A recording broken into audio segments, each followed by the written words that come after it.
Assalamualaikum warahmatullahi wabarakatuh. Jadi saya di sini akan melanjutkan resume untuk memenuhi tugas mata kuliah Stadium General. Di sini kita masuk ke modul keempat, yaitu tentang menavigasi tinjauan. Ya, setelah sebelumnya kita sudah membahas modul satu, kedua, dan ketiga, sekarang kita bahas modul keempat tentang menavigasi tinjauan.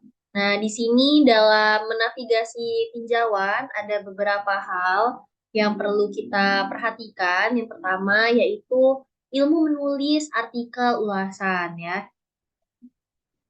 Apa sih ilmu menulis artikel ulasan ini?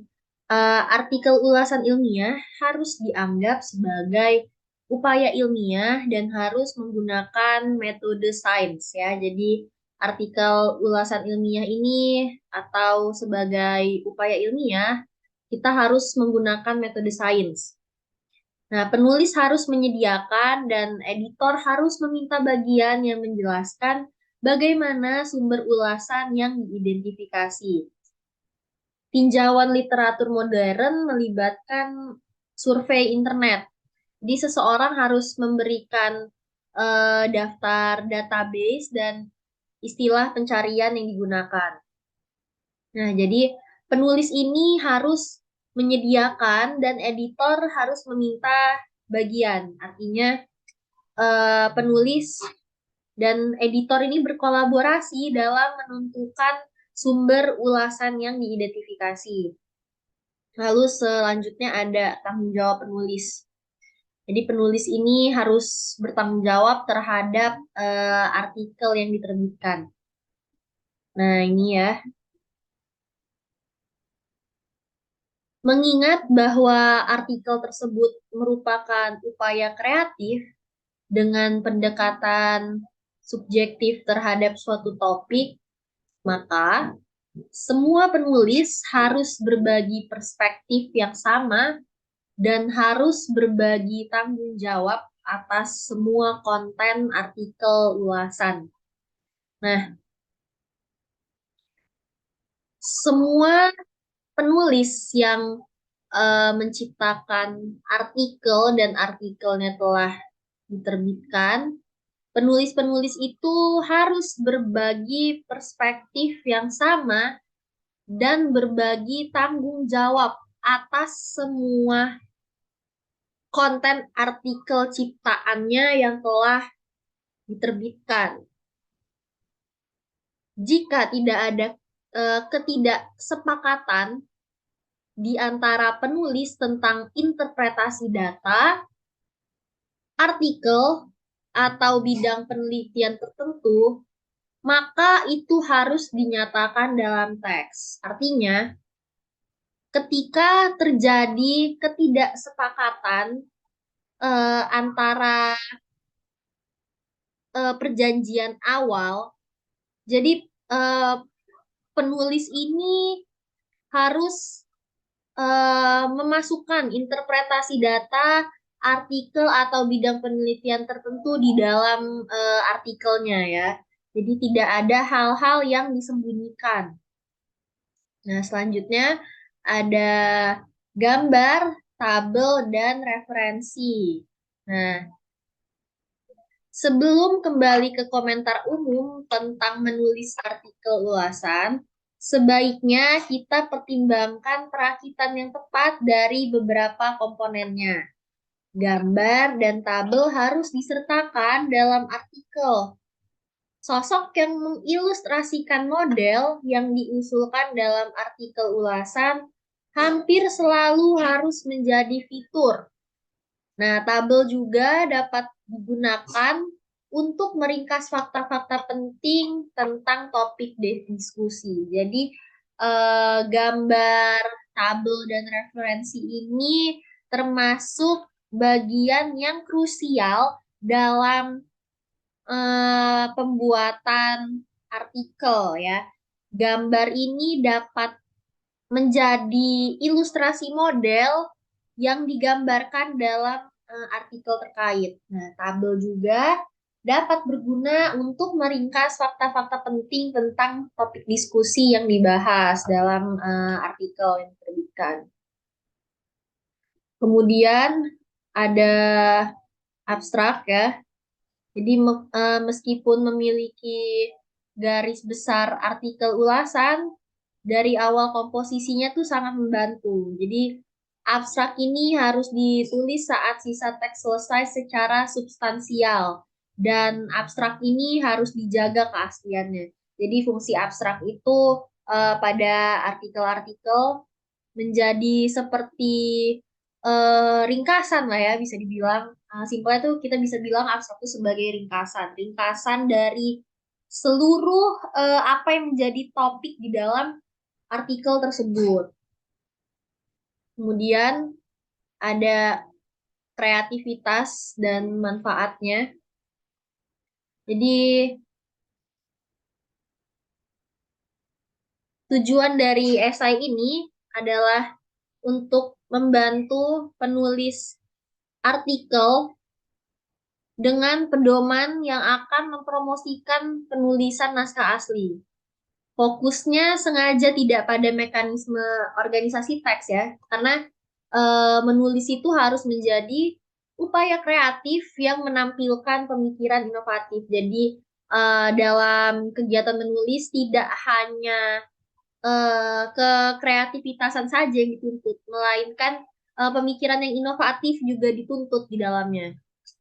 Nah, sebelum kita menerima untuk meninjau makalah, pastikan kita dapat mengirimkan dalam jangka waktu, karena waktu peninjauan yang lambat merupakan sumber frustasi bagi penulis. Jadi, terkadang penulis itu sampai frustasi ya teman-teman kalau peninjauan makalah itu dilakukan dalam jangka waktu yang lambat, yang lama ya.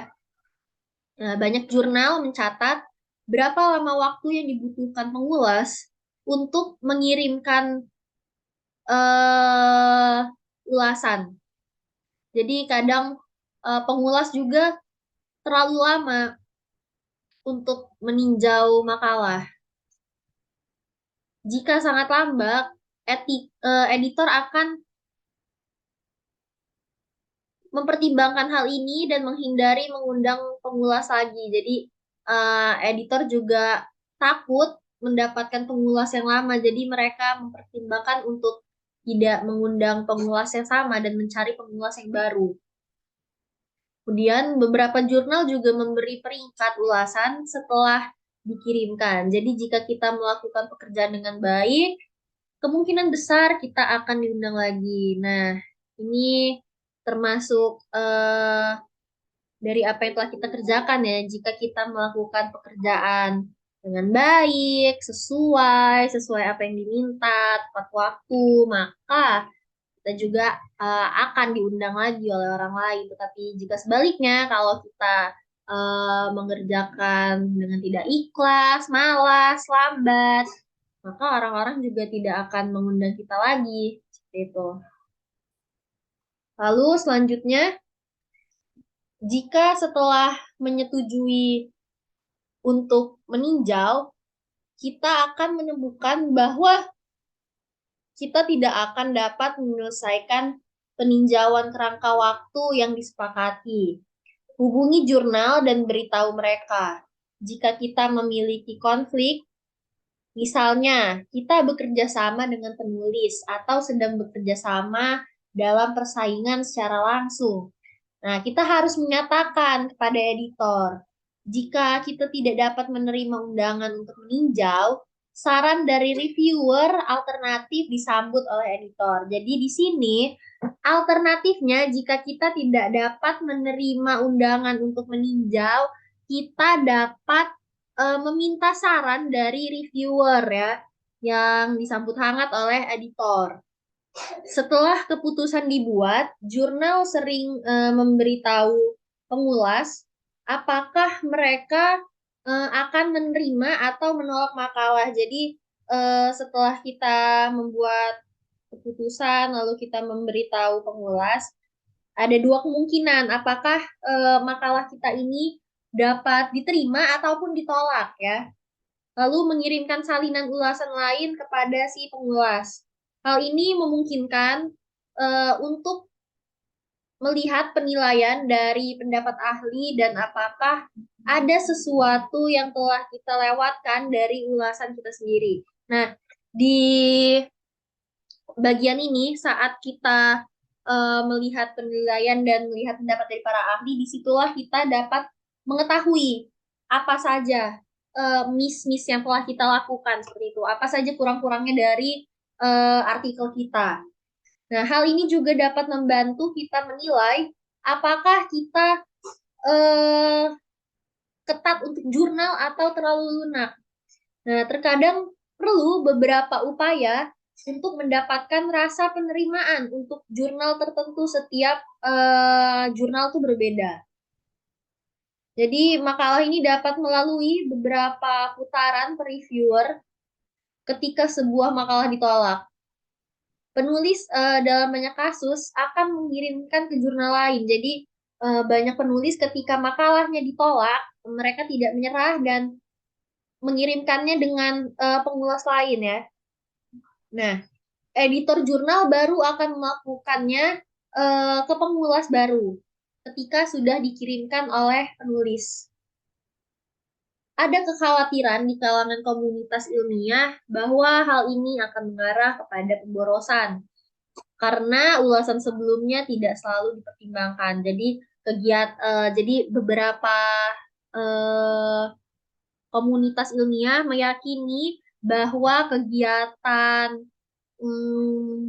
pengiriman makalah secara terus-menerus ini dapat mengarah ke hal pemborosan karena kan ulasan yang sebelumnya itu tidak dipertimbangkan seperti itu ya. Dan belum tentu juga saat kita mengirimkan proposal yang baru ke pengulas yang baru kan belum tentu juga proposal kita itu bakal dipertimbangkan gitu. Lalu tinjauan sejawat yang baik dapat meningkatkan komunikasi dan mendorong pengetahuan. Rekan yang buruk ulasan dapat memiliki efek negatif yang sama kuatnya. Jadi reviewer, sebagai reviewer, pengertian posisi ini dalam proses tinjauan sejawat dapat membantu kita menulis laporan tinjauan yang lebih baik. Jadi saat manuskrip masuk, editor pertama-tama menentukan apakah manuskrip tersebut cocok untuk dikirim untuk tinjauan sejawat. Nah, jadi sesuai dengan tujuan dan ruang lingkup jurnal dan memuat semua elemen yang diharapkan. Di sebagian besar disiplin ilmu, peninjau mungkin sedikit sulit. Jadi penolakan ini adalah cara yang paling penting untuk menghindari kejenuhan para penulis. Jadi bersama-sama reviewer dan editor bertindak sebagai filter dalam proses publikasi di mana untuk mengatur garis ambang filter sulit membutuhkan keseriusan, insting, dan keahlian. Ini merupakan komentar dari Profesor Trotman, ya. Lalu katanya, jika ambang filter terlalu rendah, bidang mungkin menderita karena terlalu banyak publikasi sampah. Dan jika ambangnya terlalu tinggi, kecil kemajuan ilmiah yang terkadang memicu langkah besar pengetahuan bisa hilang. Karena itu, mungkin tidak bijaksana untuk meninjau manuskrip tentang topik yang terlalu jauh dari bidang kita ya. Jadi saat kita menerima undangan untuk meninjau, pertama-tama periksa di area yang nyaman bagi kita untuk mengevaluasi. Kita harus yakin bahwa kita dapat memberikan ulasan yang berkualitas tinggi. Jadi seorang penulis itu tidak merasa kecewa memilih kita sebagai pengulas karena kita dapat memberikan ulasan yang berkualitas baik, yang berkualitas tinggi. Nah, jadi editor juga menghargai bila kita segera membalas, baik menerima atau menolak dengan saran untuk pengulasan alternatif. Jadi yang penting saat melakukan ulasan itu sebagai editor, sebagai pengulas tuh kita harus cepat gitu, cepat dan tepat agar editor juga dapat menghargai pekerjaan kita. Nah, hal ini membantu mereka dalam proses pencarian yang memakan waktu saat pengulasan. Nah, ini Yang terakhir ya, ada peninjauan dari dasar dasarnya. Yang pertama itu pahami posisi kita. Kita dapat meningkatkan pengetahuan ilmiah melalui peninjauan. Lalu ada melakukan pekerjaan dengan baik sebagai peninjau dan kita bisa maju dengan jurnal. Lalu menanggapi undangan segera. Lalu jika Anda menolak untuk meninjau, sarankan peninjauan alternatif. Lalu yang keempat, jika kita menolak untuk meninjau, sarankan peninjauan alternatif. Kemudian, jika kita menerima, kerjakan pekerjaan tersebut terlebih dahulu. Yang terakhir, investasikan waktu dalam ulasan seperti baca, tidur, atau merekomendasikan hal yang lain. Demikian yang dapat saya sampaikan untuk resume modul 4. Di video selanjutnya saya akan menjelaskan resume modul kelima. Wassalamualaikum warahmatullahi wabarakatuh.